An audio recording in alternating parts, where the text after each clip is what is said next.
What's going on, my correct heads and correct headettes? Welcome to the Correct Soccer Podcast. Tonight, in this episode, history has been made in Charlotte. Toklamari stepping up big for Charlotte FC with his first career hat trick. Messi and the boys never saw it coming.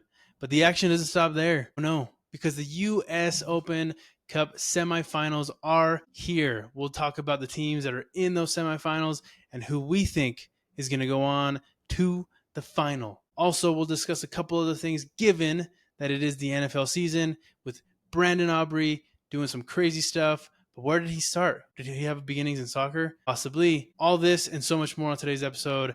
Correct Soccer Podcast, episode number 31, coming at you. Tap in, baby. Bang, bang. The 32. I thought it was episode 32. So. 31. That's my bad. Yeah, dude, it's on the list, baby. Dang, bro, 31 episodes, bro. How we feeling? How we doing? Good, bro. Chilling. Freaking trying to make it out. Make it out of the season alive. So trying to do something. Right? Yeah. Our boy Chino is not here today. He's got some stuff going on.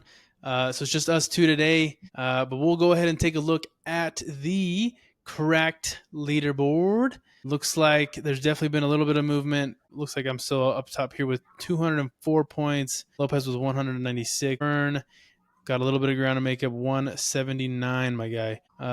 What happened this last week? Let me know. Give me the details. So I got 6 points. Lopez got 6 points. You got 8. That's kind of what happened. Nice. So for mine, just because I know it off the top of my head, I actually try to guess a 1-1 St. Louis versus Montreal, which honestly, now that I think about it, I probably shouldn't have done that because I had them winning, but I guessed that they would tie, and it kind of screwed me over because they did win, and I didn't even get the points for it because I guessed the tie, so I probably need to change up my strategy on that. And then you actually had the New England winning 2-1 in Toronto, and it was actually 1-1. So 1-1. Yeah. Almost and there. Then Lopez, he actually, similar boat, had LAFC winning 2-1, which unfortunately for him, they did win, but it was 4-2, so he was off by double. Yeah. Well, while he continues, while he gets back to us, he is. I'm a dumbass. I left the studio instead of like ending the screen sharing. I hung up.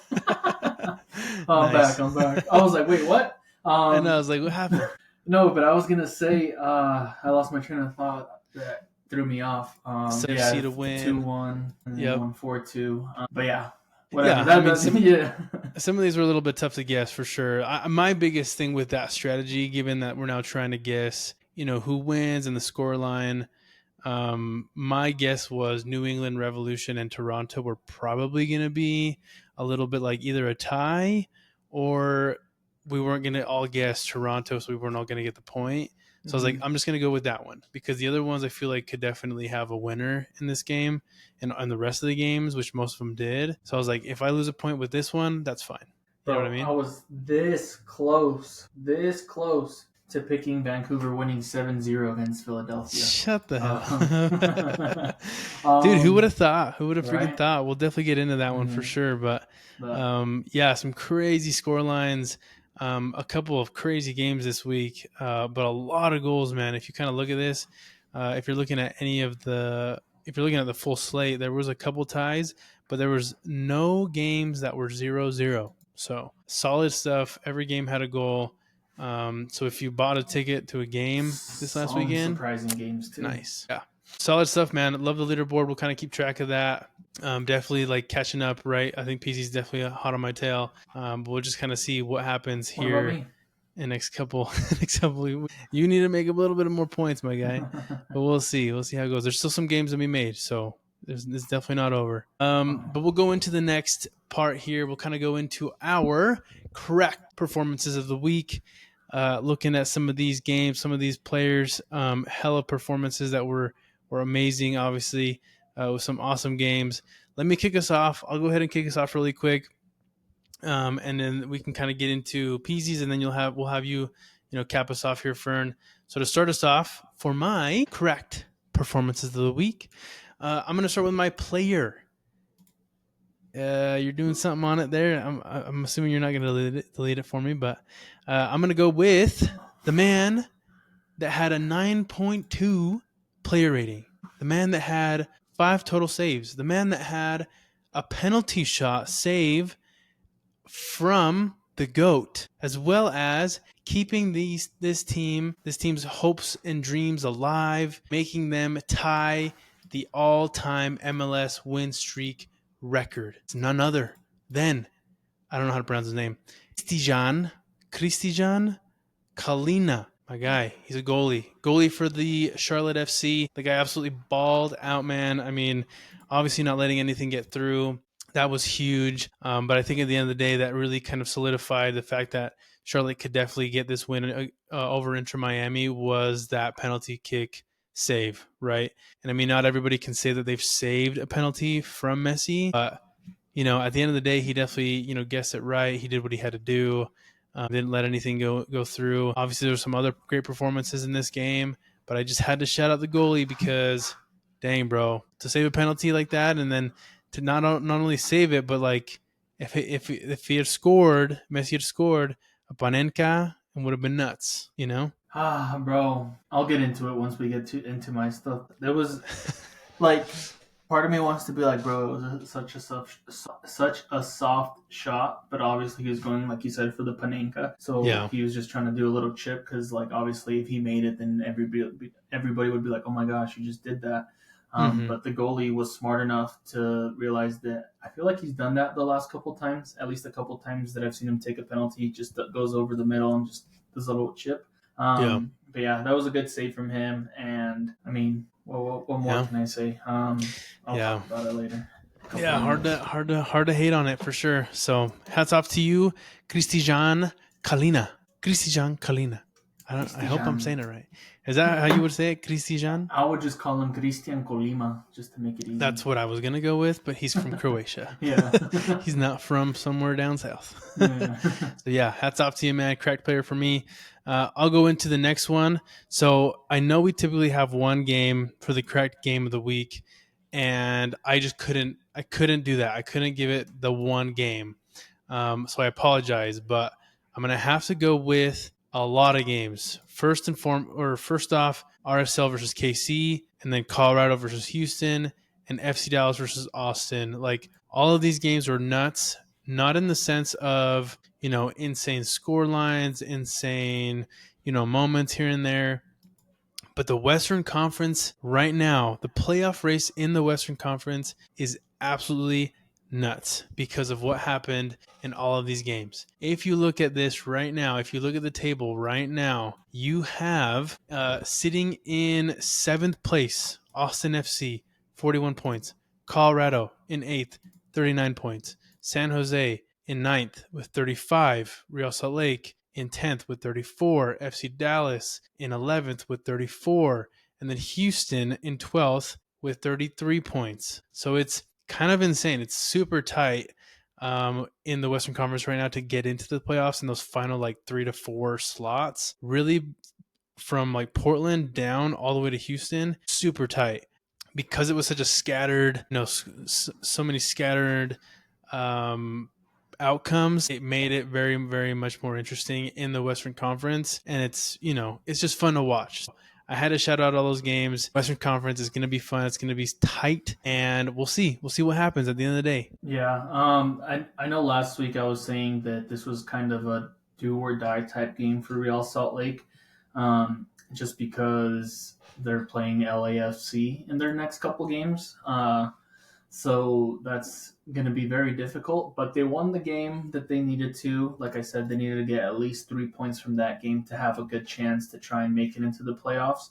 They're currently 1 point away from being in the 9th spot with 2 games behind. So they do have a good chance, but again, they're playing LAFC for these next 2 games. And they seem, with the addition of Sun, they are doing very well right now. So Mm-hmm. it'll be an interesting couple of games for them. But yeah, the Western Conference is looking very crazy for these next couple of games. So we'll see how it goes. Yeah, for sure. It's definitely a lot tighter than the Eastern Conference. The Eastern Conference probably isn't as nuts. But Which you know, is Western. which is funny because we were talking about how good all the Eastern Conference teams were, a couple months Yeah, ago. I know. I think it might be like the fact that there's just so many tight. It's super tight in the West, but like in the East, it's almost like there's only a handful of teams that are really, really good. You know what I mean? And you kind of just assume that they're going to make it. But in the West, it's like there's some pretty decent teams, and they're all just fighting to get in. So. Yeah. Holy But cow. that is basically what I had for my crack games, I guess you could say. And then what I'm going to do here for my last little part, for my pour one out, I'm going to have to show a little clip here because it's kind of funny. This is a pretty funny one that I wanted to kind of shout out here because obviously as a Real Salt Lake fan, I'm going to obviously watch a lot of this game. I'm going to take some notes. I'm going to jot down kind of what I see. And this guy for Sporting Kansas City. I'm just going to share this really quickly, and then you can tell me kind of what you think. But let me go ahead and, if it lets me, let me share. There it is, screen. Boom, bang, boom, bang. You can see it, yeah? Okay, this is the 39th minute of the RSL versus Sporting Kansas City game. It's going to be a little bit slow because, I need some more RAM. That's what, what's his face? That's what Fernando's telling me. I was kind of just waiting here. Just give it some time here, fellas. I'm gonna kind of get there. But while this is loading, gosh, I really need that extra RAM. This is kind of nuts. Do you want me to do it? Yeah, you do it. I have the timestamps in there. Yeah, do I it. see it. I got you. Yeah, oh you my do gosh, it's yelling these ads, bro. Why is the world nothing but ads? That's all it is, bro. You gotta pay for everything. I know, freaking. I was subscribed to this before, but I stopped. Okay, let's see. YouTube, and as well as I have YouTube TV, and for some reason I don't have like YouTube because Premium. I have YouTube TV. It's ridiculous. Okay, let's put. There you go. You want me to slow it down, or do you want it to play? Nope, just from 136 and just play it. Okay, watch number 11 on Sporting Kansas City. The left back right here. What are you doing? What are you doing? What are you doing? He plays what just like me. So there's that first one. Okay, remember him, number 11. Remember, he just kind of got lost right there. Now go to timestamp number 2. Oh, look at that celebration. Diego Luna.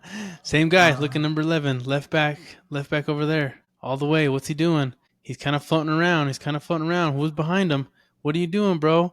And then look, he just stops. My guy. Bro, hold on. I need to see that. My guy. What are you doing, at this bro? Look at this one. You literally see him like right there. Like put the effort in. Why did he give up so quickly? It's not like exactly. He had time to like run in, at least try and throw in a tackle. Let him freaking have to dribble past you or something. Exactly, man. Kiri Shelton for Sporting Kansas City. Pour one out for you, bro. I mean, both of those goals were kind of your fault. And your team ends up losing 2-1. So, it is what it is. Next time you got to keep that head on a swivel, baby. Because if not, RSL going to get you. RSL going to get those points and score on you. So, pouring out for them. Obviously, Sporting Kansas City is not much like in the running for the playoffs. So, it is what it is at this point. But yeah, happy to see RSL get that dub, get that win.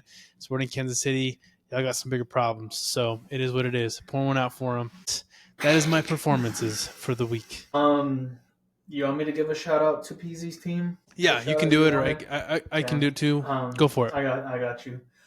So my boy Lopez was once again too scared to face the lights when they're hitting bright. But he wanted us to give a shout out to a team from up north, the Vancouver Whitecaps, for winning. What do they call it? A freaking touchdown, for scoring a touchdown on not just any team, the number one team in the Eastern Conference. Number one team in the MLS. Yeah. They scored 7 goals, and they made them look like they were playing the LA Galaxy, which is crazy. Philadelphia has been a really good team this year, so shout out to Vancouver. Again, we were talking about how they were kind of on a slow stretch of games. They haven't been playing the best. Maybe this game will switch up their attitude, the way they're playing. Maybe those transfers kind of slowed them down a bit, kind of getting some chemistry in there, but it looks like it's doing very well because how many shots did you say they had last time? The St. Louis, they had like 42 shots or something like that. Yeah, like 40-some shots. 40-something shots, and they tied. Vancouver had 19 shots this game, and they scored 7. So yeah, that's crazy. That's insane. It's absolutely insane. Yeah, their expected goals were 5.4, which is absolutely nuts. They had 4 different people score, and then Thomas Mueller, I believe, I don't think you have him as your player or anything, right? Thomas Mueller did have a hat trick for this game. 2 penalties, 1 regular goal, and I believe it was his birthday. Hats off to him. Hats off to the birthday boy for getting a hat trick.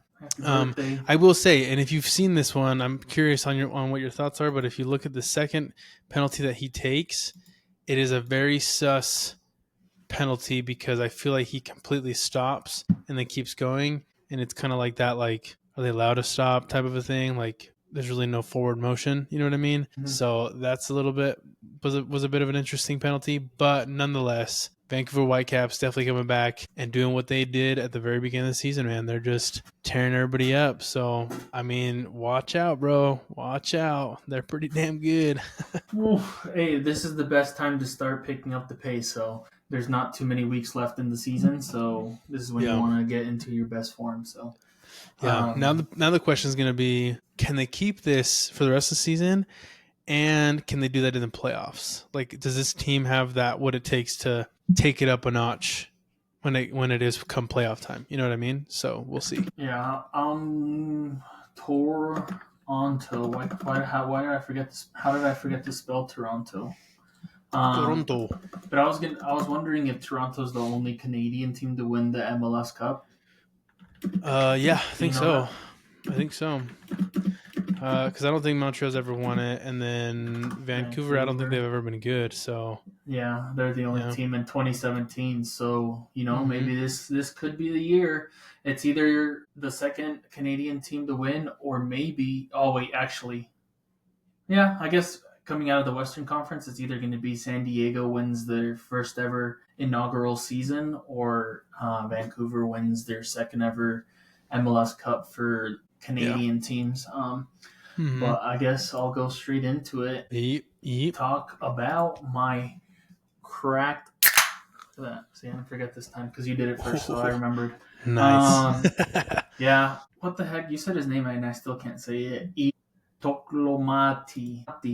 Yeah, that's my cracked player, guys. Thanks for coming. That's it. Thanks for showing up. Yeah. No. So I'll be honest with you guys. I did not watch a lot of MLS games this week. I only watched one, and I didn't even finish it. You probably know why I didn't finish it. But it was the Inter Miami versus the Charlotte game. I believe that was the day the Canelo stuff was going on, so I was a bit distracted with that. But this game a lot of stuff going on for sure. Yeah, so this game was going on like right before it. And yeah, he just played really well. And Inter Miami played really bad. I'm probably going to combine my poo and my crack player just while I'm at it. It's the same game, pouring one out for Inter Miami, and also shining light on Toklomati, which honestly, I don't know much about him. It looks like he's done pretty well. He's been on a pretty decent scoring streak. He has 11 goals and 3 assists in the season with 15 games started at only 21 years old. So shout out to him. He played really well against Inter Miami. And I mean, pouring one out for Inter Miami, like I try and not get angry, but it's hard when, it's like the team you're watching and you see them play like ass. It's like infuriating. Like, I'm just sitting there, and the worst part is I had my friends over watch the fight, and I was like, oh, let's watch this game beforehand. And no, they got cooked.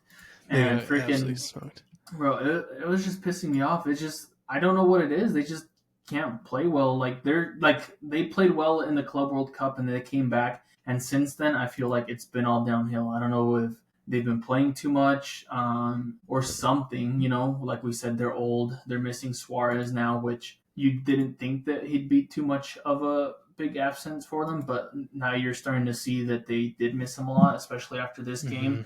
I feel like Messi is usually very creative in making assists and doing stuff like that, But with them relying so much on him scoring goals, he can't do everything. And Suarez has kind of taken up that role of playmaker. And you kind of noticed it because they didn't do anything this game. And this Avilas guy, when he first started playing, I liked him. Like, he played really well. Like, the last year, the first few games he started playing. But they just need to sell him because I swear this guy does not want to freaking play on the team. Because I think every time I see him playing, he's either getting a yellow, he's getting a red. Like, this guy does not want to play for you, obviously, because he's always trying to get sent out of the game. So you just need to get rid of him. And this is, at the end of the day, Messi's fault. This is the team he created. This is, I don't know, like, they got rid of, I was thinking to myself, I'm like, they had Robert Taylor. He was a really good, he was a good MLS player. He was a good player for the team. He was able to go up and down the field on the wing, score goals, do stuff like that, assists. They had Calendar, who I really enjoyed as a goalkeeper. Ustari has been good. This guy's almost 40. I don't know if you were watching the game. The second goal that they scored went across the goal. If he was just quicker, he could have got to it. And instead of trying to throw his body into it, he just stuck his foot out. Like, no, you're a goalie. Like, throw your whole body to and try and stop that. I just feel like he's getting too old. I don't think they should have got rid of Calendar. They should have kept him. And there's just a lot of these people that they got rid of that I feel were really good for the team just to replace with Argentinians. Not that there's anything wrong with them, but it's like you're just trying to make Messi happy, which I understand, but you also, as a team, have to set some boundaries. Yeah, for sure. And, going back to kind of what you mentioned, like, I mean, at the end of the day, Messi kind of put this team together. I feel like he even had a say in, like, the coach with Mascherano being there. And at the end of the day, he built it. It is what it is. You got to, sleep in the bed that you make. But, at the end of the day, you kind of have to take a step back and say, hey, is this really working? Is this really functioning? Is the coach actually doing something that's best for the team and not just for one or two players? You know what I mean? So it is interesting. I'm curious to see how this team does, like, come the playoffs, because I do think they're going to get in at the end of the day. I would assume that they would. I'd be very surprised if they don't.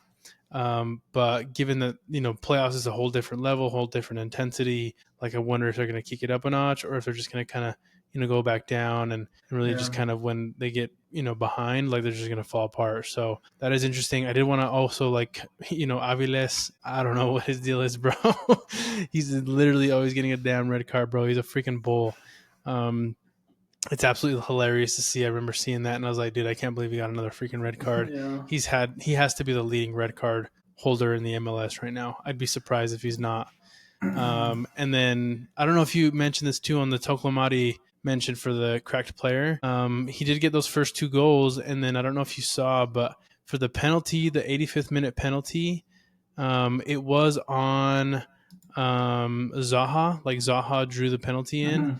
And Zaha could have taken it. And after he scored the penalty, he turned around and gave Zaha a hug for it because I believe he that basically was said, his like, hey, first man, career hat trick. He was like, hey, do you want a hat trick? And he's like, dude, that'd be awesome. So that's pretty cool to see. The thing that's nice about this is, like, it sounds like Charlotte, the way that they're kind of rolling with this team is like they're not selfish. You know what I mean? Like, it's not just the Zaha show. You know what I mean?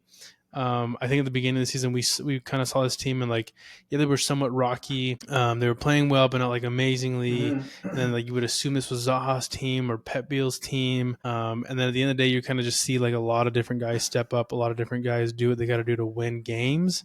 And that's what they care about. They don't care about anybody else, like this or that. Like, they just want to win. So that's super cool. Yeah, and they've honestly come a really long way, because I was telling one of my friends, I was like, they're on a 10-game winning streak, or they are now, but at the time I was like, if they win this game, they'll be on a 10-game winning streak. And he was like, oh, so they're first in the league? I was like, no, they're third in the Eastern Conference. But I was like, it's just because they kind of had a bit of a rough start at the beginning.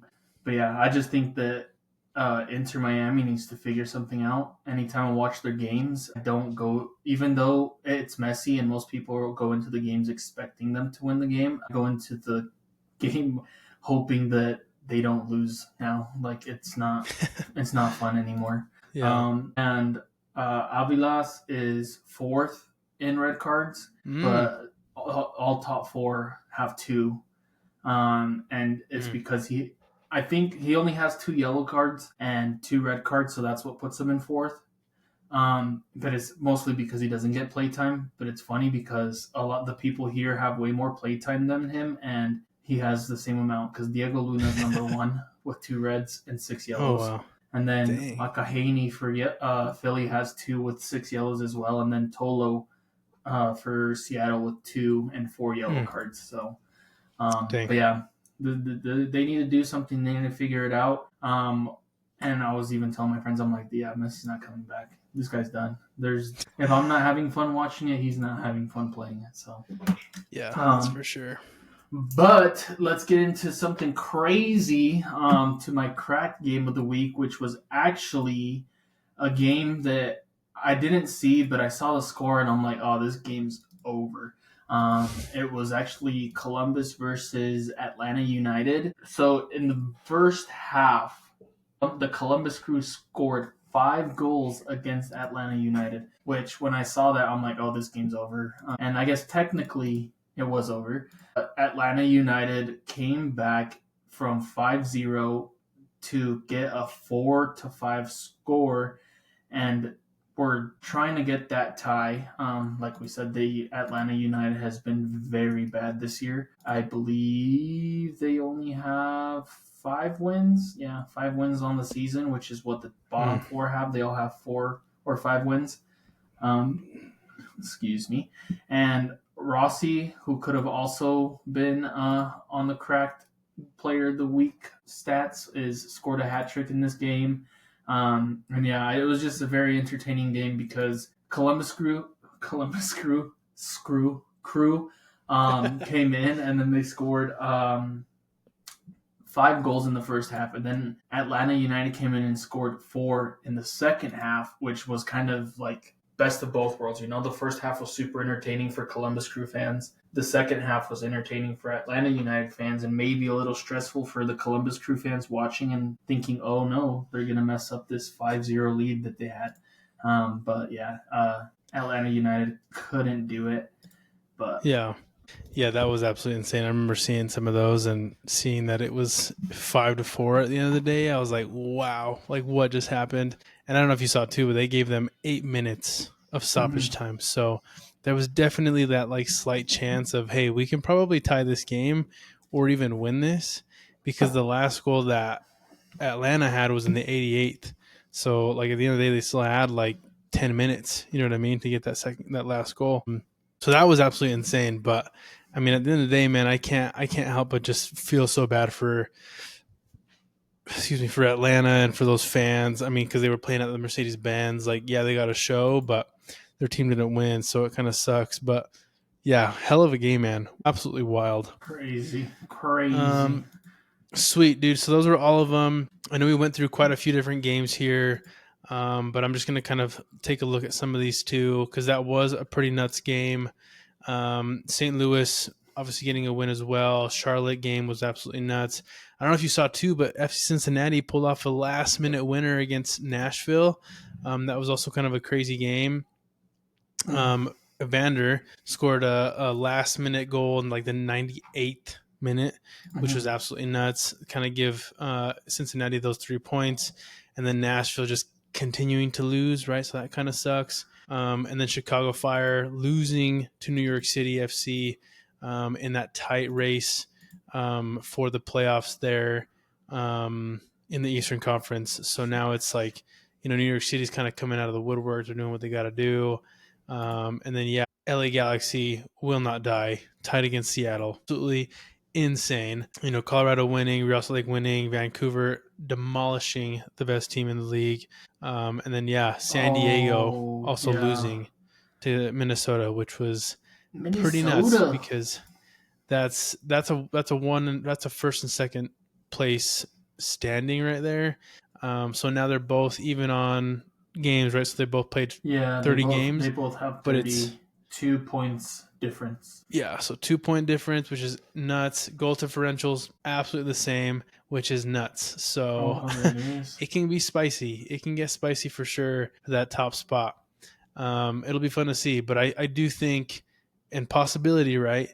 Vancouver does have some games in hand, and they could just jump everybody and get to the very They top. are So.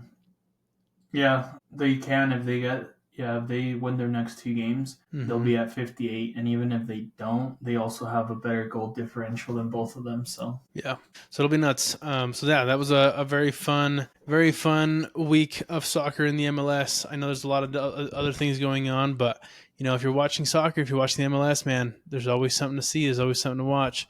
It's starting to heat up a little bit, so make sure you're tuning in. We kind of already went through this game, but just so everybody's aware too, Charlotte FC did increase. I believe they're tied now with the longest win streak in MLS history, which I believe is a 9-game win streak. So hats off to them. We already mentioned them a lot. It'll be interesting to see if Charlotte can continue that success and kind of see that out all the way to the end of the season, and then see that out into the playoffs, which they're likely going to make, and kind of see what happens, right? But hats off to them. I believe the last team that did that was it Seattle Sounders? I believe it was Seattle that did it last time, that had the highest win streak in the MLS of 9. So I believe they're tied now. I could be wrong though. Yeah, it was the Sounders in 2018, and obviously Charlotte now. Mm-hmm. So yeah, I mean, hats off to them, man. We'll see.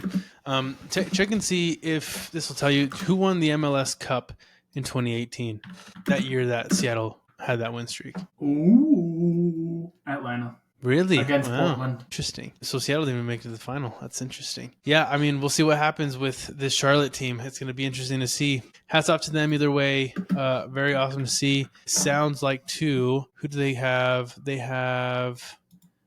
I just had it up and I let go of it. They have. Who are they playing? Who are you talking They're about? gonna play. Oh, they're playing New York City on Saturday. So can they make it 10? Can they make it 10 in a row? They're pretty decent teams. They're gonna be playing in New York. Like it should be relatively easy. Not saying We'll New York see. City's a bad team, but I know New York City's been getting a little bit better. I will be honest. Like it's kind of insane because at the beginning of the season they were just not that great, but now this Martinez for New York City FC he's playing lights out. Alonso Martinez is playing lights out, and he's just doing very well with this team. So it'll be interesting to see, man. We'll kind of see what happens. But again, shout out to Charlotte. We'll kind of see what they got going on. And then next up for the next little headline here, kind of going into the next little bit. Let me open this up. also, we do have. I just wanted to shout out before we got off of the game. Oh yeah, go for it. Dennis Bouanga is now tied for the top scorer for LAFC. He's tied with Carlos Vela. So next time So next time you see him score a goal, he is actually going to be the top scorer. So dang, he can definitely do it too. There's definitely plenty of time, which is crazy. It'll be crazy. We'll see. Nice. So get it, Denny Bouanga. I mean, they have a good chance of winning the cup too. We'll kind of have to keep tabs on them. But let me pull this up and we'll kind of take a look because we do have some U.S. Open Cup action this week. So tomorrow, given that we're recording this on Monday, the 15th, tomorrow there will be some U.S. Open Cup action with a game. This keeps doing that. With a game. Come on. I want to have this up.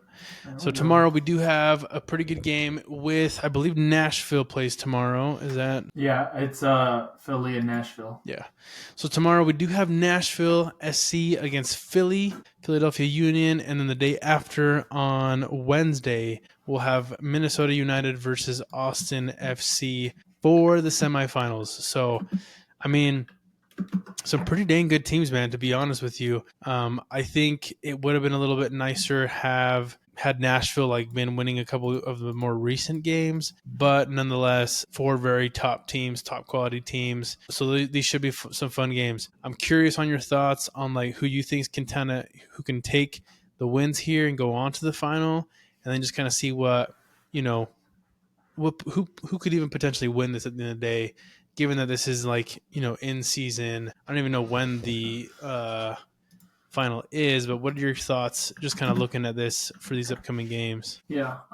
So just based off of the standings in the league, I'd probably go with Philadelphia winning their matchup against Nashville, especially since we've been talking about how they haven't been playing the best up until these last couple games. Oh, there it is, October 1st. That's what I was trying to find.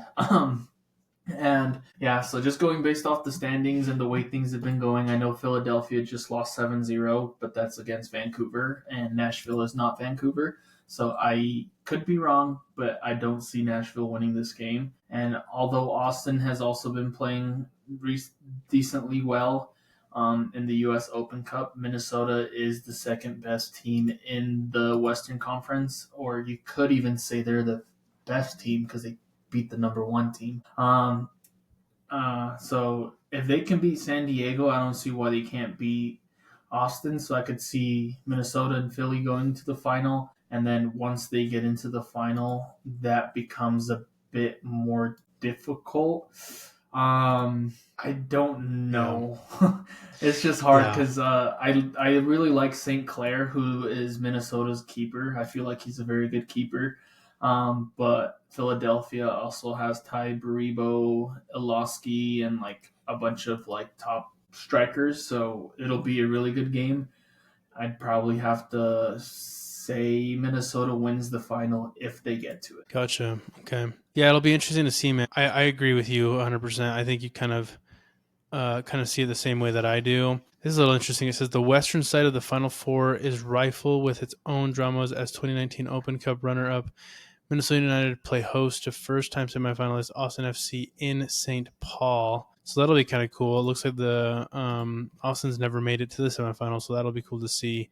Not only is there a place in the final on the line for the first 2, but the winner is guaranteed to host the 2025 Open Cup final on October 1st. So from what I'm reading here, whoever Austin wins from the Minnesota is going to host, the finals.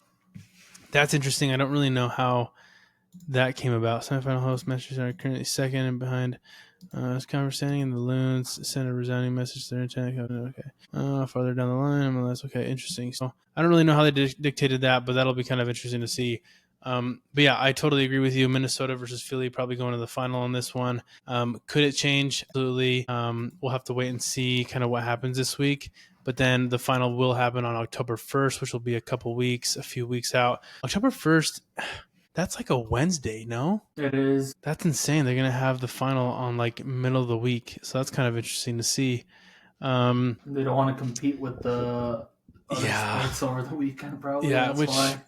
I mean, I don't blame them. I don't blame them for sure. But yeah, I agree with you, man. Minnesota is a very tough team. Even after letting go of Olawuse, like they're still a good team. They obviously can beat San Diego with who they have. So they have a solid matchup there. And then, Philadelphia. I think Philadelphia on their best day can beat anyone. I think we mentioned this when they played. I want to say it was like Chicago a few weeks ago, maybe even a few months ago at this point. They just played super well. And when they kind of start clicking on that side of the ball, like on the offensive side of the ball, like they're so difficult to beat, man. It's insane.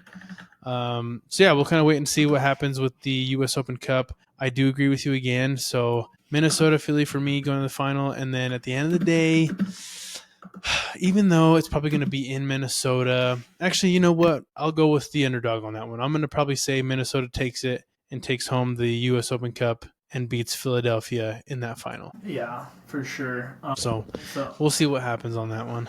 I wanted to see who Olawuse went to. I'll probably end up watching him play, honestly, because I just realized he went to Villarreal. So next time they play Barcelona, I'm gonna be watching that game. I have yet to miss a game this season. Nice. There you go, man.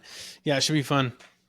So yeah, we'll kind of see what happens with those guys. U.S. Open Cup, I feel like just not a lot of people kind of talk about that one, but it is what it is. It's kind of that in-season tournament that's a little bit tougher to kind of maintain, kind of that, be updated on it so much. So we'll see what happens. But sick, man, that's a good one right there. I did also want to do another little headline here with the NFL season kicking off, right? Literally kicking off. There's a specific player in the NFL on the Dallas Cowboys that maybe not a lot of people know that he came from a soccer background and specifically was in the MLS. Brandon Aubrey. Does he sound familiar? Is he? I don't think he's your kicker, is he? He's not yours. Bro, you don't have him. No, so I was just about to say, I don't know who does fantasy football. Obviously, us, we do.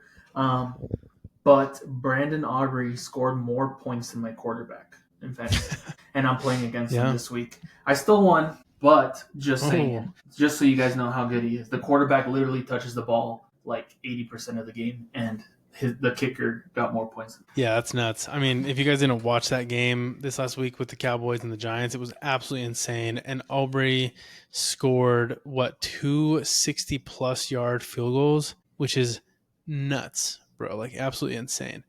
But again, I just wanted to kind of go into it a little bit. I'm just kind of going to go off of an article that I found it's called AS. I'm not sure exactly what that is, but what? I was just going to say, who do you get drafted by? I'm going to go through that. So I was just going to read this off really quick. So Brandon Aubrey has been involved in soccer for a significant portion of his life. His passion for soccer blossomed. So in 2017, he was selected. So in 2017, he was selected as a 21st overall pick in the first round of the Major League Soccer Super Draft by Toronto FC. Toronto. Interesting. Yeah, Toronto FC, man. These are the guys that officially drafted him first. He did come out of Notre Dame, so I do believe they're obviously a pretty big school. So he probably had a lot of exposure there. But just kind of looking at his soccer beginnings, not securing a place in the first team, he decided to try his luck with Toronto FC 2. So he did get drafted from Toronto FC first team, like MLS level, but obviously didn't have a lot of success there. He goes into the second one, into the USL Championship, and then later he moved on to the Bethlehem Steel, which is the affiliate of the Philadelphia Union. So he basically kind of continued to kind of go down, you know what I mean?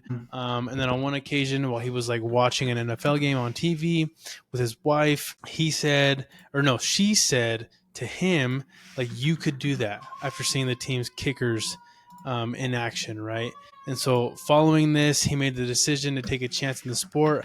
He hired a coach, started practicing during the pandemic. This is all when that kind of happened. And then 3 years later, the Birmingham Stallions, which I don't know if you know, but they're like the USFL, right? The Birmingham Stallions selected him as a starting kicker for the 2022 season, right? So it's kind of like the D2 of the NFL, officially / unofficially, right? And then now in 2025, he's the starting kicker for the Dallas Cowboys. And his salary in the MLS in 2017, guess how much he was making in the MLS in 2017 for Toronto? $30,000. You're not too far off. He's $65K. Ooh. $65K was his I knew it wasn't salary. Too high. I know, right? It's not a lot. And then it says, while the minimum salary in the NFL in 2025 currently is about 1.03 million, right? Probably feels pretty good. I don't know how much money he's making right now, but it's definitely more than 65K. And the guy's an absolute baller of a kicker, and he's on the Dallas Cowboys. So I'm pretty sure they're taking care of him. He's been winning them games. It's absolutely nuts. But what do you think, man? What are your thoughts on players that leave the MLS to go to be kickers? He's obviously one of the first to do it, maybe one of the first to do it. I don't know. But they find success in it, man.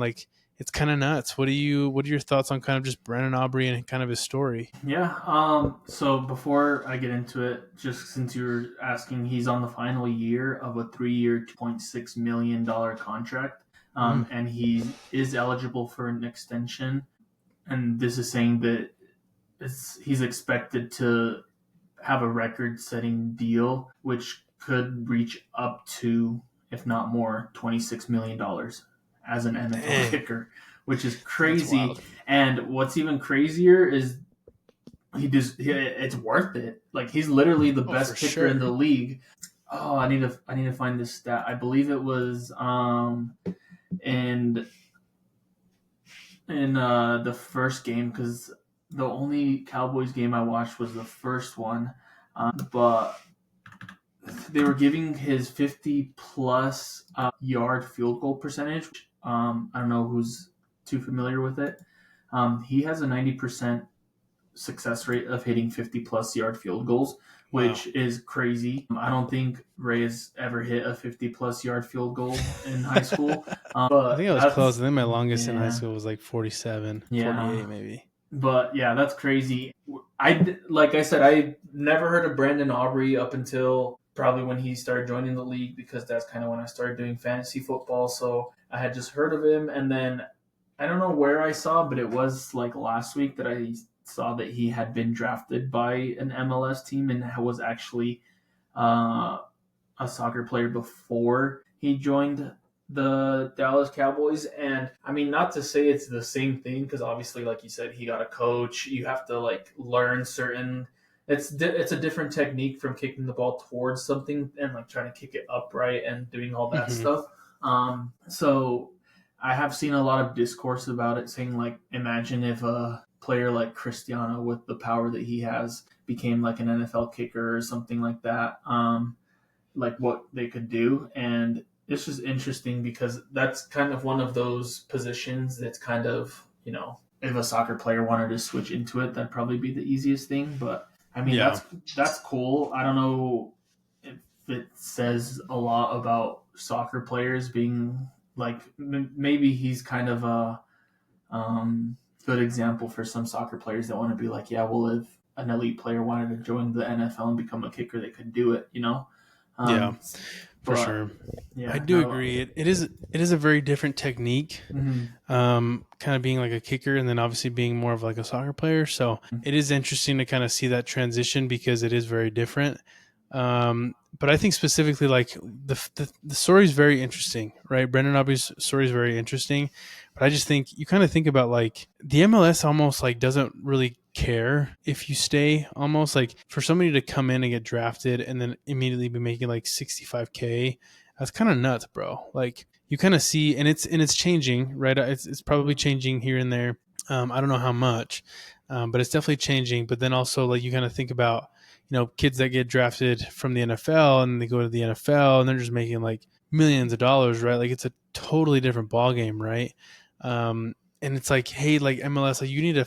I do think it just needs to get to that point to where like you have to kind of not have that salary cap, or just at least increase it. You know what I mean? Because it's just making people not want to be there because they just can't make a living. Yeah. At the end of the day, they love it, they do all this, but they have to pay bills. You have to take care of a family. You have to do all these different things, and like you can't do that on 65K, bro. Yeah, and I mean, when I say this, I don't mean it in like a bad way or anything, but obviously, like some like people that work at like fast food restaurant like managers make more than that a year, and they do a lot of work. But like soccer players are expected to pretty much only be able to do this. They expect them to be able to practice. They expect them to take the time off to go to the games. They expect them to travel, to do all this stuff. And not only that, but they also expect you to basically practice on your days off to be able to even get into the team.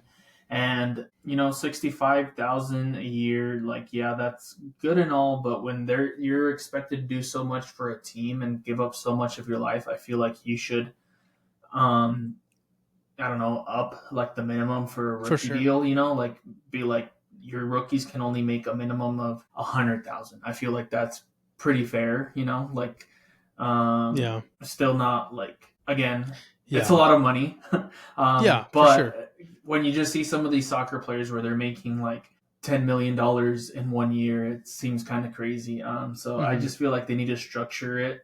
At the end of the day, these people, they love to play soccer, but this is what they want to do for a living. And if they can't live off of what they're doing, then go do something else. Look at like you said, Brandon Aubrey. He had to take some time, learn how to do this new thing, but it's paying off. If he's going to be making $26 million, it was worth whatever time he invested into it. So the MLS definitely needs to do something to like, oh, dang it, I'm not performing well, I'm just going to leave because I'm not even making that much money, you know? If they do something like an incentive just to keep them there, like, oh, I'm making this much money, let me actually try and make it into the first team or something. So Yeah. And he was obviously having success with the Cowboys, right? Because, I mean, to Mhm. go from, playing college at Notre Dame, which is a very elite university here in the States, and then getting drafted in the first round from Toronto, which 2017, that means 2018, they ended up winning the MLS Cup. So that was a year that they were probably pretty decent. And then the year after that, like, they win the MLS Cup, which is kind of nuts, right? But like, you also kind of think, like, I would be curious to see what some of those reports were on, like, why he wasn't progressing, like why he wasn't being included on the first team. Like, was he just not playing well? Was he just not, cut out for it? Like, I would be just kind of curious to see what some of these coaches were saying about him, and kind of seeing if he legitimately it wasn't for him, right? Mhm. Or if it was just like, hey, there was too much talent there. It was just so hard for him to kind of get in and make a splash. But like, I'd be curious to see what those were, man. Because if it's one of those things where, like, hey, they didn't really care about me, like, obviously he's gonna leave and do something else, Yeah, definitely. And it's hard when you're running a business to be like I said, like they don't want to put the time into these young players, and they expect Yeah. their young players to put the time into themselves to prove that they can play for the first team, while at the same time not giving them the ability to do that, because if they're not making the amount of money they need to sustain what they need to, it's going to be hard for them to focus on soccer and Yeah. wanting to put in your full effort into it when it's not even worth it for you at that point with what they're expected to do to even get to that. Shout out to For sure. Brandon Aubrey. I hope I don't have to. I mean, I probably won't have to play him again. Yeah, this guy wins championships for fantasy teams, not for the Cowboys. No joke, dude. He's absolutely insane. He's crushing it all the time. So, Bro, hats off to him. Bro, so the other day my vacuum broke. I went to the Okay. store and I bought a cowboy sticker and I stuck it on there and it started sucking again. Nice. Yes. Oh, this guy. Hey, man, they won. They got to win. Okay, we'll see what happens with the Cowboys, bro. Don't hate. Maybe the Michael Parsons trade will end up paying dividends. We'll see what happens. Yeah, for the freaking Packers. Well, it is right now. Yeah. Sick, man. Last little thing I wanted to kind of go over to, the last little headline I had, and I'm sure you can probably pull something up because I don't have anything planned. But there has been a little bit of a strategy that I've noticed with a lot of soccer games just in general around the leagues. Every single league. I feel like the MLS, La Liga, Premier League, Serie A, Bundesliga, like everything's kind of been, I've been seeing this tactic a lot. But at the very beginning of games, the opening kickoff, typically what you've been seeing in the past is teams, they have two people up top, one passes it to the other, and then the person that gets the ball second just kicks the ball back, and the team that obviously had the kickoff maintains possession, right? Now, I don't know if you've noticed, but a lot of these newer or more, earlier games now, they do something very different. So in kickoff, they've been kicking the ball to the other side, to the opponent's, almost like their corner flag. And they're kind of like looking to pin the team deep, right? Mm-hmm. I'm curious as to what you think about that strategy, and if you've seen it, been played successfully, because it's a very interesting tactic, and I'm just kind of curious on your thoughts on that. So the only team that I can recall that I've seen do it is PSG. They did it a few times during the Club World Cup. I mean, I guess it makes sense, if you try and get it to the side on their side of the goal. Like you said, you're pinning them because now they have to do a throw in on their end of the goal while you're also on the attacking, and obviously you're going to prepare for that. So it makes sense from what I recall. I don't think I've seen them like successfully score off of it, at least any game I've watched, because I don't know about you, but I don't watch PSG games. I don't watch Ligue 1 games. And yeah, so I don't know how successful it's been. I mean, it makes sense if you want to be a very aggressive team, which PSG has become. But I also feel like another very aggressive team, very offensive team is Barcelona, and I never see them do that strategy. So I mean, it's been working for PSG, I guess, but I don't know how much effect Yeah. it actually has to the game. Yeah. At least at It's the an beginning. interesting tactic. I think it's very aggressive. Mm-hmm. In the way that you can kind of play that, right? Like clearly what your idea is, or that team's idea is for you to have to do that have to do that throw in, and then they're just going to press like instantly and very, very hard. And why not do it when everybody's fresh? Like the game just started, you're fresh, you have the most energy, you have the most legs. Like you're gonna be able to press. Um, but again, with a high press, like if you don't know how to do a high press, if you can't press all as a team and together and really take away lines, like you're just setting yourself up for a risk. You know what I mean? Like, um, Great plus example. I don't know like if there's a way. I'm pretty sure maybe people have done this, but like if they want to pin you that far, just throw it in to your goalie, and your goalie can just throw Mm-hmm. it / goal kick it away. You know what I Yeah. mean? It's kind of funny, but it's an interesting tactic. I've just been seeing it a lot, so I wanted to bring it up. Yeah. No. Yeah. Like I said, it's. I mean, eventually it'll work. It's not like the tush push where it's like a guaranteed goal every time, Right. Yeah. But yeah, it definitely helps if you want to, like you said, be on the offensive straight off the game. Because if you're sending it there, they have no choice but to find somebody that they can give it to and just straight clear it, which most teams usually don't. At least not in Europe. They try and play it slow from the back up. So yeah, I mean, weird. Yeah. I'll have to try that tomorrow at my Tuesday league game. See if it But you're works. playing If it indoor. You works, can't. You're playing indoor. It's not the same. yeah, whatever. Are you playing Thursdays? No, Ah, I loser. haven't been invited. Why? Ooh, because I am. Oh dang! I Yeah, thought you you were gotta get gonna that play. invite. I thought we were gonna play together. I'm like, dang, me and El Uh, Capi. I mean, I'd be down, dude. Yeah. I just haven't been invited. So if you need another guy, let me know. Okay, I'll let you know. Um, let me see here. Sick, dude. So yeah, we'll kind of keep track of that too. We'll kind of see what happens um, with those tactics. It's always fun to see, man. I love to kind of see like different tactics and kind of seeing what people are doing, what teams are doing, and kind of seeing if it's actually successful. So that's pretty solid there. Any other storylines? I mean, I kind of went through everything, but I'm assuming we're good with storylines. Yeah. Yeah, I didn't see anything too crazy on the news. Obviously the New England coach got sacked, but that's not Oh yeah. too big of a deal. Yeah, you kind of Um, saw that one coming, huh? yeah, but we'll see. Obviously, there's a lot of things coming up this next week with games. It'll be kind of interesting. Some catch up games, some Yeah. season games. I don't know. I don't even know what week it is anymore. 30, 34. Just finished the season already. I know it'll be interesting for sure. Okay, cool. Yeah, and I'm just kind of glancing over some stuff here. It doesn't really look like there's anything that's Mm-mm. really super pressing, but um, we'll see, man. We'll kind of keep track of everything going on. So, but aside from that, we'll kind of go into the last part here, kind of look into some of the games for the week. Kind of an interesting week, given that there is a game tomorrow. We have Inter Miami versus Seattle. We have some games on Wednesday with 2 games on Wednesday. And then Saturday, we got a full slate. And then on Sunday, we got 2 games. This is a little interesting because we do get 2 of the same games.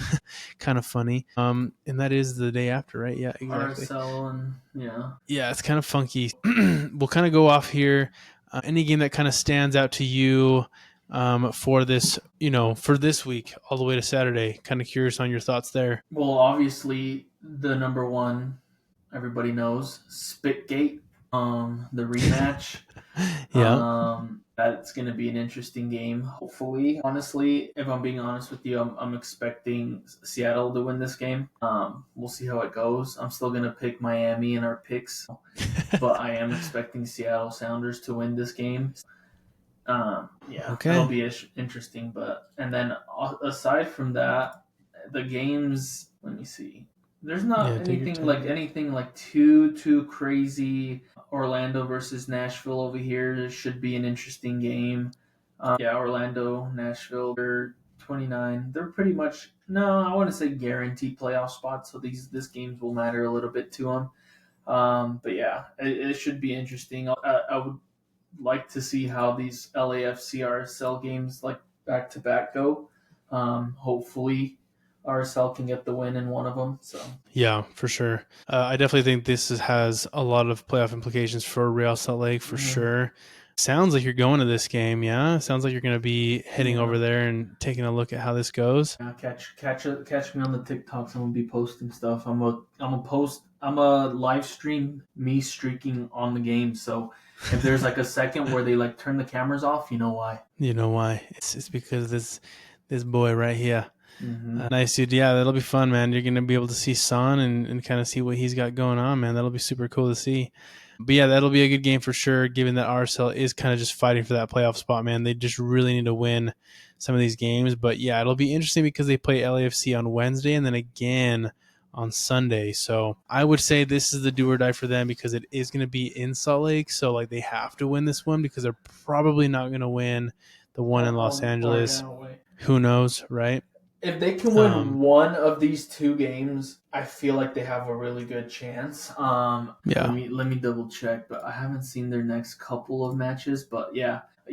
If they can, this is their hardest game up until they play Seattle on October 11th, and then they have St. Louis to finish off the season. So if they can win one of these two games, I feel like they have a pretty good chance of making it into the, what do they call it?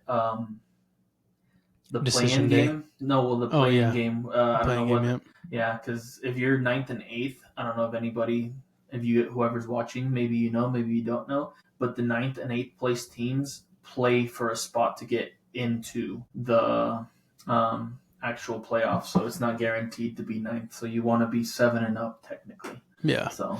Yeah, exactly. So that'll be interesting to watch. So yeah, man, hopefully they can definitely get a win. We'll kind of see what happens. If they make it, we'll definitely be at the playoff game. Yeah. For sure. Yeah, for sure. So nice. That'll be cool. Yeah, I agree with you. Inter Miami is going to be fun. RSL LAFC is going to be fun. I think this one's going to kind of sneak up a little bit and kind of be fun as well.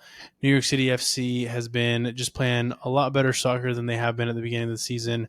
But again, Charlotte is just kind of on that rampage right now.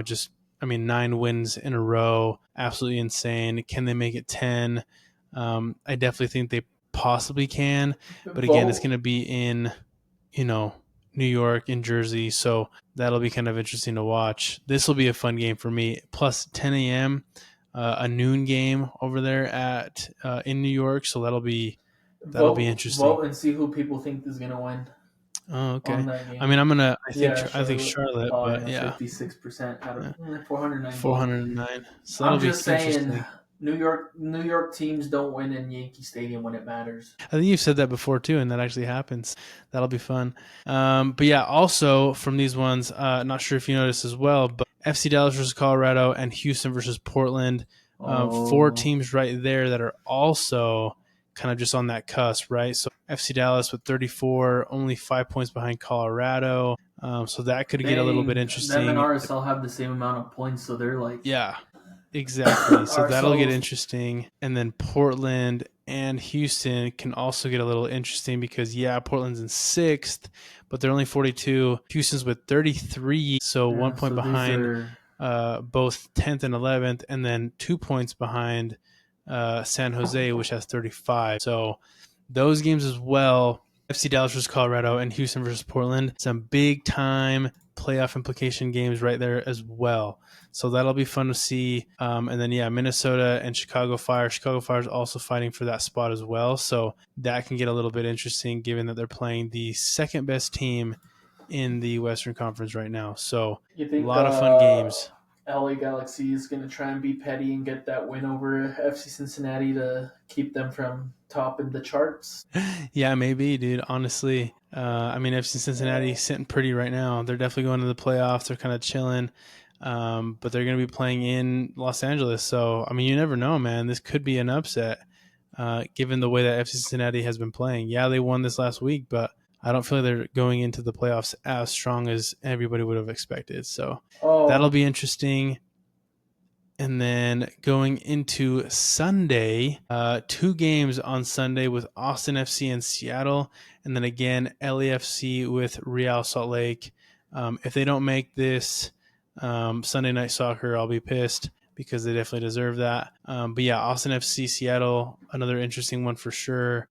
Two top teams in the Western Conference, but again, Austin's fighting. Seattle's sitting pretty good, but they're also going to be coming off of a game tomorrow, so that'll be a little bit spicy. You know what I mean? Mm-hmm. They also played when they played. Did they play on Saturday? Bro, I hate played on saying Saturday. Lumen Field, bro. These guys need to leave their house.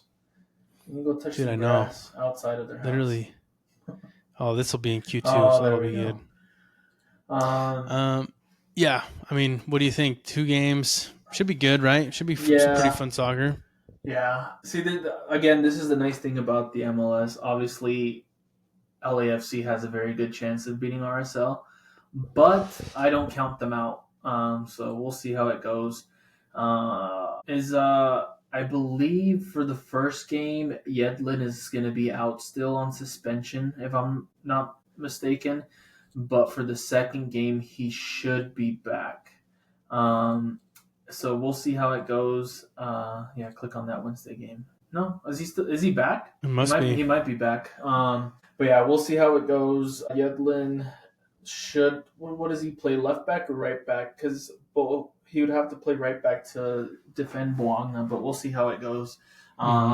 So I might, if he scores on Wednesday, I might be seeing him make history and become LAFC's top goal scorer. Last time I went to go watch an LAFC game, Bale destroyed RSL and had a crazy goal. So hopefully that happens again. I was sitting there pissed off that RSL was losing. Bell scores and I start celebrating. Everybody's looking at me like, what the heck is wrong with this guy?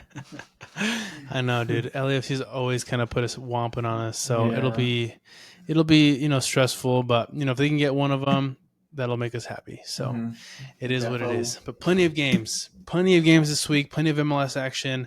We'll kind of get those picks out and make sure that we can kind of understand what the leaderboard is going to look like and kind of see who's going to end up at the top at the end of the day with that one. So that's everything, man. What are some final thoughts, my guy? What are your final thoughts for the episode for the week? Yeah, well, I don't know. Hopefully it turned out well for everybody watching, and shout out to everybody that watches. Wednesday, I will try and get some stuff out. I'm going to see if I can get some player interviews. Just kidding. I don't think I have that. It's just like that. But yeah, no, I'll try and post some stuff of what it's like going to a RSL game out here in Utah. And yeah, hopefully you guys are on the lookout for that, and maybe there'll be some special guests. I don't know. I'll see if my friends want to get in or not. So nice. There you go. Yeah, I'll also try to get some other sort of content stuff too. I'm kind of been working on a couple other things too. Once the season kind of subsides, and there's obviously not going to be a lot of any more MLS action, so there's definitely going to be some other stuff coming out as well that we'll kind of discuss. Maybe we'll see what happens. We'll see what people want, and then we'll just kind of get into that, and we'll kind of see what happens once the MLS season wraps up. So, again, thanks again for anybody watching, listening on YouTube, on TikTok, Instagram, Facebook, all of those. Really appreciate you guys, tuning in. Again, like, subscribe, share. We really appreciate y'all, tuning in, and share it with your buddies, share it with your friends. Make sure everybody kind of sees us and hears us out. Yeah, your mom, your dad, your grandma, your grandpa, your twice uncle removed of your mom's side, whoever you want.